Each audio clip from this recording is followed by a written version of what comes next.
amigos de Tu Guía. Estamos acá presentes en IQ Max, Inteligencia al Máximo, en la Expo Cruz 2017, aportando siempre a recuperar el hábito por la lectura acá en Santa Cruz. Y es justamente, como podrán ver, que tenemos una campaña muy especial donde vamos a estar otorgando beneficios para aquellas familias que quieren capacitarse, despertar toda su inteligencia al máximo, poder incrementar lo que son todas sus capacidades intelectuales a través de diferentes ejercicios que nosotros con psicopedagogos expertos vamos a lograr desarrollar. Uno de los puntos importantes, como bien hemos estado conversando, es incrementar la velocidad de lectura 10 a 15 veces más rápido, pero lo más importante, tener un 100% de comprensión en una primera lectura. Generalmente tenemos que leer 2, 3 veces para poder comprender, y eso justamente, queridos televidentes, es lo que a veces nos hace perder el interés, el deseo por la lectura.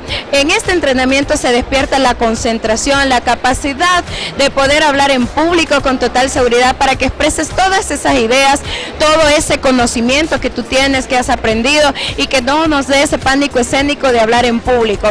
Otro punto muy importante, técnicas de estudio. Te invitamos acá en el Pabellón Internacional 3 a que puedas visitarnos. El stand es el stand número 17, para que puedas beneficiarte de unos beneficios muy importantes que estamos dando exclusivamente por la feria. Nos visitas y dices que nos vistes en Tu Guía y te vamos a beneficiar de unas ayudas muy especiales. Está dirigido para niños desde los 4 años, jóvenes, universitarios, profesionales que les gusta capacitarse constantemente y seguir desarrollando su intelecto. También está diseñado este entrenamiento para todo tipo de persona que le gusta poder despertar su lectura, su capacidad de comprender y de hablar en público. Así que te esperamos en la Expo Cruz 2017.